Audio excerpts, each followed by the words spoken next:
Welcome back to Daily Gossip.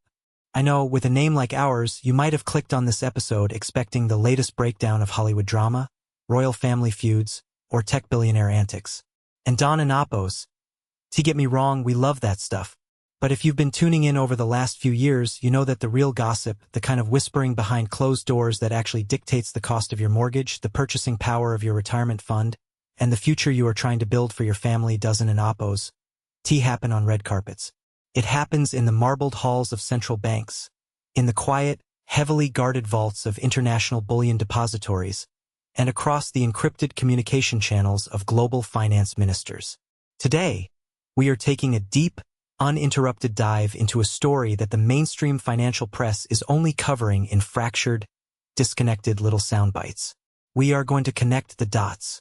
Grab a coffee or maybe something stronger, because what we are about to unpack is a coordinated, multi-year, and frankly breathtaking strategy to dismantle the financial pricing power that London and New York have taken for granted for the better part of a century. Let and Appos. Begin with the oldest money in the world, gold. If you pay attention to the fundamental layers of global finance, you might have noticed a trend that is as quiet as it is relentless. China has been buying gold. And when I say buying, I do not mean they are casually picking up a few bars to balance a spreadsheet. I mean they have been adding massive, unprecedented tonnage to their official reserves every single month for the past 18 months without a single pause. Now, if you read the standard financial columns in London or New York, the analysts there will tell you this is simply diversification. They will say China is just hedging against inflation, doing what any prudent central bank does when fiat currencies look a little shaky. And sure, that is a comforting bedtime story, and it is partly true. But if you follow where this physical metal is actually moving, if you read the Treasury data, scrutinize the Hong Kong exchange announcements, and watch what is unfolding in Tokyo at this very moment, a much more formidable picture emerges. This is not just a hedge. This is the behavior of a superpower systematically laying down the foundation for an entirely alternative global financial architecture. To really understand the magnitude of this, we have to look at what is scheduled to happen this July. Beijing has made it incredibly clear that it wants Hong Kong to evolve into the premier global clearing hub for physical gold trading. Notice I emphasize the word in quote, physical, end quote. Currently, Hong Kong already handles a staggering volume of gold, moving over 1,500 tons annually in combined imports and exports. That is an ocean of tangible, heavy metal changing hands. But China is not satisfied with Hong Kong merely being the leader in Asia. They are signaling an intent for it to become the center of the world and Appos' gold market. You have to ask yourself why this matters to you. Sitting in a cafe in Berlin or driving to work in Chicago. It matters because of price discovery. For decades, the global benchmark price for gold has been dictated by the London Bullion Market Association and the COMEX Exchange in New York. These Western institutions hold the pricing power. Whoever sets the benchmark essentially influences how gold is valued globally, which acts as a mirror reflecting the strength or weakness of the US dollar and, by extension, Western sovereign debt. If gold is surging, the narrative is that confidence in the dollar is faltering. If gold drops, the dollar looks supreme. The institutions setting these prices are not just disinterested accountants. They are playing a critical role in global financial psychology. If China successfully builds enough trading volume in Hong Kong so that the world naturally gravitates toward a Chinese-based price discovery mechanism, they aren't and Appos just moving a market. They are moving the geopolitical center of gravity. They are stripping away a massive piece of financial leverage that the West has held since the end of the Second World War. And if you are wondering whether this is realistic, the brutal truth is yes, gradually it is. China is operating on a multi-decade timeline. They possess a kind of intergenerational patience that our heavily polarized, short-term election cycle governments in the West fundamentally struggle to comprehend, let alone counter. This slow, methodical accumulation of power by the East is happening precisely because the environment they are operating in right now is incredibly forgiving for their strategy. The trust in the US dollar as the ultimate, unquestionable safe haven asset is bleeding out from multiple directions simultaneously. And honestly, we do not need to look at Beijing to see why, we just have to look at Washington. Just recently, the US Treasury Secretary made headlines that left most working professionals scratching their heads. She described a measurable decline in American household savings as a positive economic indicator, attempting to frame the fact that people are draining their bank accounts as a sign of robust consumer confidence. Let that sink in for a moment. If you are in your 30s or 40s, trying to navigate a housing market that feels completely detached from reality, while watching your grocery bills and utility costs climb, you know exactly how absurd that sounds. Economists tore into this interpretation, accurately pointing out that a declining savings rate in an inflationary environment where real wages are stagnating is a blaring red warning siren, not a victory flag. It means people are burning through their life rafts just to keep the lights on.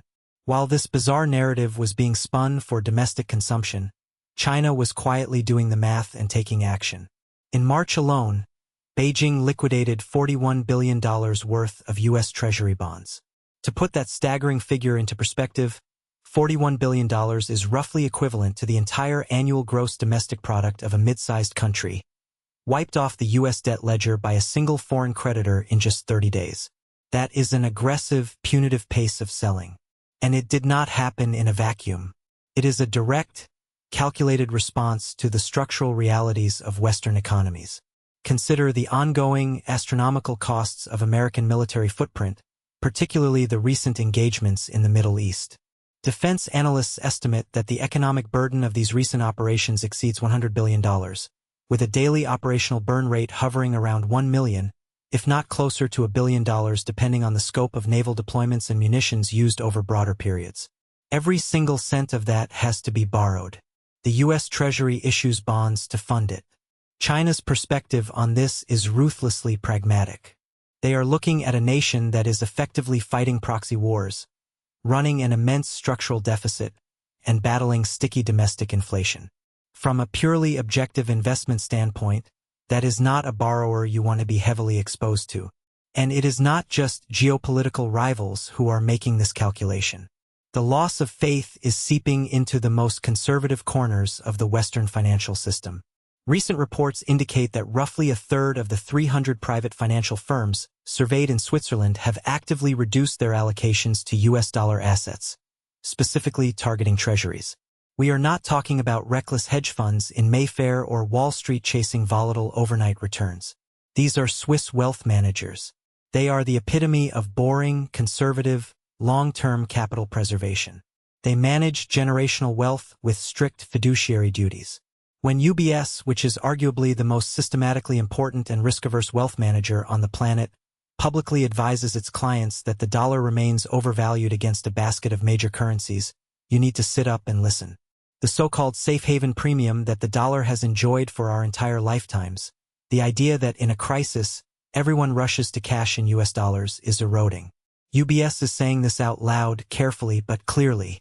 Now, I know some of you listening might feel that discussions about sovereign bond yields, central bank reserves, and Swiss wealth management are a bit abstract.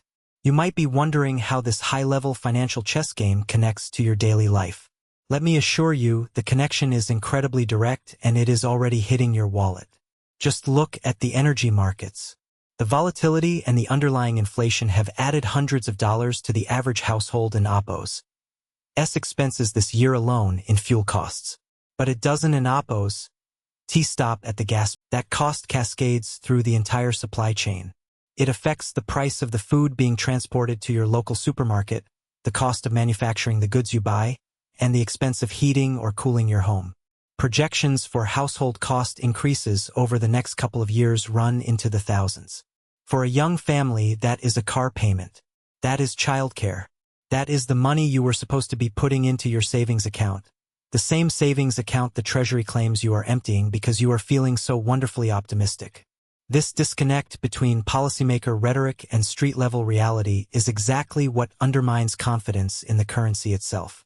This unbearable pressure on households creates an absolute nightmare scenario for the Federal Reserve and, by extension, the European Central Bank. If inflation remains sticky because of energy costs, fractured supply chains, and massive deficit spending, central banks face immense pressure to keep interest rates high, or even raise them further. And this brings us to the crucial mathematical reality of the bond market, something called duration risk. If you hold a pension, a 401k, or any kind of retirement portfolio, you need to understand this concept. Simply put, when a central bank raises interest rates by just 1%, the market value of an existing 10-year government bond falls by roughly 9%. This is not a theory. It is the unbreakable mechanical math of fixed-income assets. The longer the time frame of the bond, the more violently its price reacts to interest rate changes. Imagine a scenario where inflation forces rates up by 2 or 3% over the next few years. Holders of long-term treasuries would see massive double-digit percentages of their portfolio and Oppo's value completely vaporized. No serious institutional investor, whether in Beijing, Zurich, or London, wants to sit there and absorb those kind of capital losses. China understands this duration math flawlessly. By dumping $41 billion of US debt, they are simply selling into whatever relative strength remains in the market today, rather than waiting to be trapped and forced to sell into weakness tomorrow. It is not just a geopolitical attack. It is incredibly rational, cold-blooded asset management, which smoothly leads us to another piece of the puzzle that Western media consistently underreports: the evolving financial axis between Russia and China. Following recent high-level state visits between Moscow and Beijing, Russia did something monumental. They issued yuan-denominated bonds domestically for the very first time. The timing was entirely deliberate. Russia offered billions of yuan worth of bonds at a genuinely attractive coupon rate. But here is the detail that should send chills down the spine of Western policymakers. It wasn't Oppo's just institutional banks that bought these bonds. Retail investors, ordinary Russian citizens, purchased nearly half of the entire offering. We are talking about grassroots, street-level adoption of the Chinese currency. This is not happening in a boardroom. It is happening in the bank accounts of normal people. The message this sends to the rest of the world, particularly to the finance ministers of the Global South, Latin America, Africa, and Southeast Asia, is deafening. It proves that yuan-denominated assets are accessible, they yield actual, tangible returns, and a major nuclear-armed power is actively directing its own population to adopt them. It is a proof-of-concept demonstration broadcast to a global audience. The coordination between Beijing and Moscow regarding de-dollarization is no longer a fringe theory. It is an intentional, accelerating reality. China is laying the vast plumbing and infrastructure, and Russia is aggressively demonstrating the retail use case. You see, the perception of risk changed fundamentally a couple of years ago. The decision by the United States and its European allies to freeze the sovereign central bank assets of Russia following the invasion of Ukraine was a watershed moment in global financial history. Whatever your stance on the conflict, from a purely financial perspective, the freezing of those reserves shattered an illusion. The message received by capitals around the world, especially those not firmly aligned with NATO, was stark and terrifying. Your US dollar reserves, the wealth of your nation, are only safe until Washington decides they are not. And when they change their mind, your money is gone in an instant. That realization triggered a massive, quiet panic. It measurably accelerated the desire to diversify away from dollar assets. Even public comments from former and potentially future US administrations, threatening economic retaliation against countries that try to move away from the dollar, have only poured gasoline on this fire. When you tell a foreign government that exercising their legal right to sell an asset might result in punishment, you validate every single argument the de-dollarization advocates have been making for 20 years. Now, a common counterargument you will hear is that China can never truly rival the US financial system because their economy relies on a cheap currency to export cheap goods. If the yuan gets too strong, the theory goes their export economy will collapse. That argument is dangerously outdated. It relies on a framework from 2004, not 2024. China has radically transformed its export mix over the past decade. If you look at the data, the growth is entirely in high-tech exports.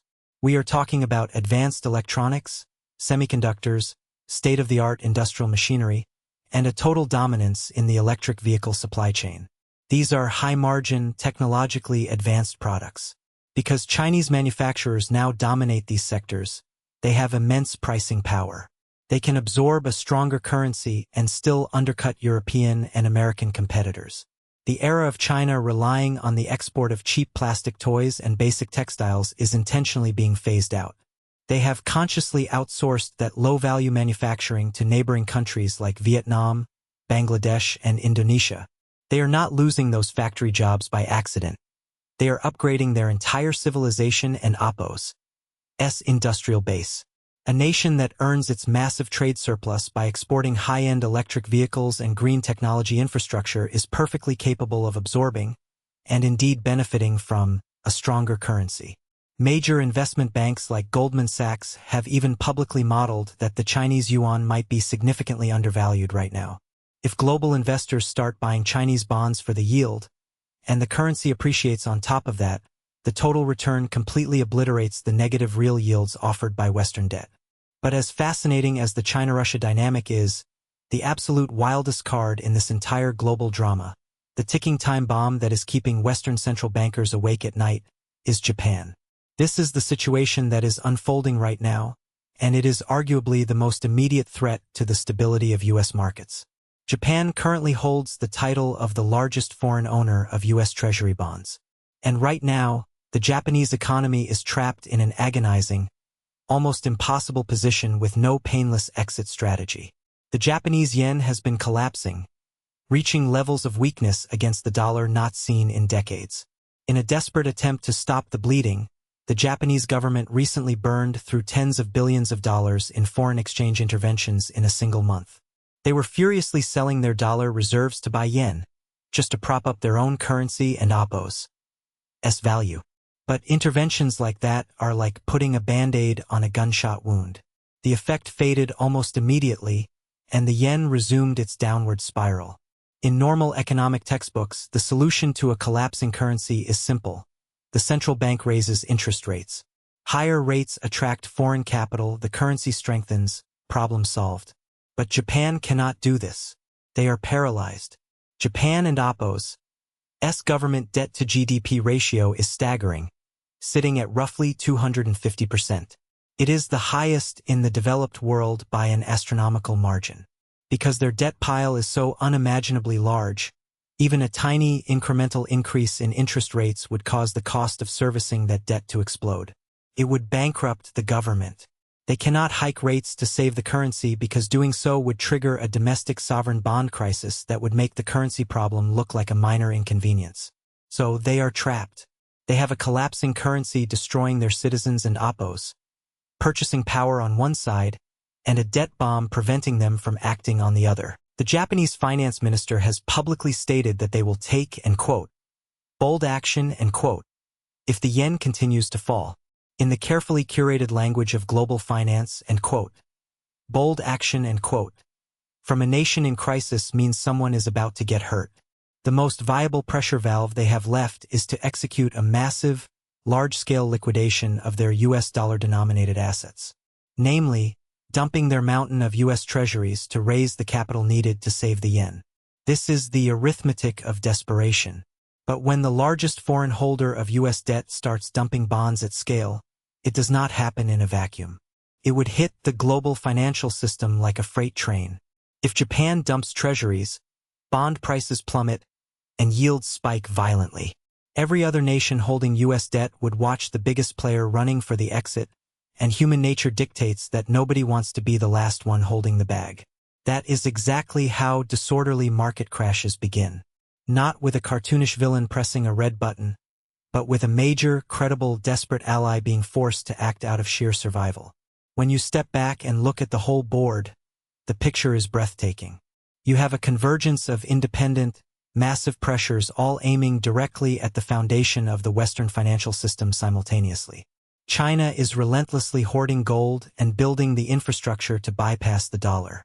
Russia is proving that a major economy can survive and adapt using alternative currencies at the retail level.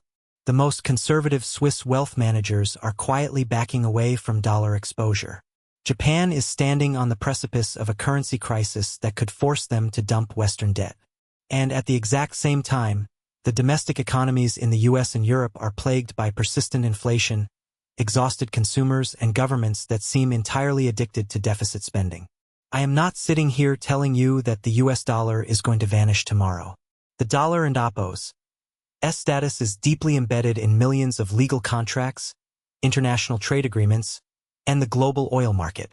The structural advantage of the American financial system is profound. But the direction of travel is undeniable, and the velocity of that travel is accelerating in ways that should make everyone paying attention deeply uncomfortable. In global markets, transitions rarely happen in a straight line. They happen slowly for a very long time, and then they happen all at once. There is a tipping point where diversification turns into a stampede. Early movers escape with their wealth intact. The latecomers absorb the devastating losses. History is littered with the ruins of empires that thought their financial supremacy was an eternal law of nature, rather than a temporary historical privilege. The profound question we all need to be asking ourselves, and the reason I wanted to lay all of this out for you today, is whether we are still in the slow, manageable phase of this geopolitical shift, or if we are rapidly approaching the tipping point. Are we nearing a moment that will catch the vast majority of ordinary investors, pension funds, and policymakers entirely off guard? There are no easy answers, and anyone who tells you they have a crystal ball is lying. But the people who are aware of these massive tectonic shifts, the people who understand why gold is moving, why the yen is collapsing, and why inflation feels so stubborn, are going to be infinitely better positioned to protect their families and their assets than those who blindly trust the comforting narratives handed down from the podiums. Thank you for sticking with me through this deep dive. Navigating this macro environment requires cutting through a lot of noise to find the signal. If you found this analysis valuable, if it helped connect some of the dots you've been seeing in the news, please hit that subscribe button right now. Subscribing is the best way to support the podcast, and more importantly, it ensures you won in oppos. Miss our next update. We are tracking the situation in Japan daily, and as I mentioned, things there are moving fast, much faster than the mainstream consensus believes. You will want to be here when that story breaks wide open. Until then, stay vigilant, stay informed, and stay safe out there. See you on the next episode of Daily Gossip.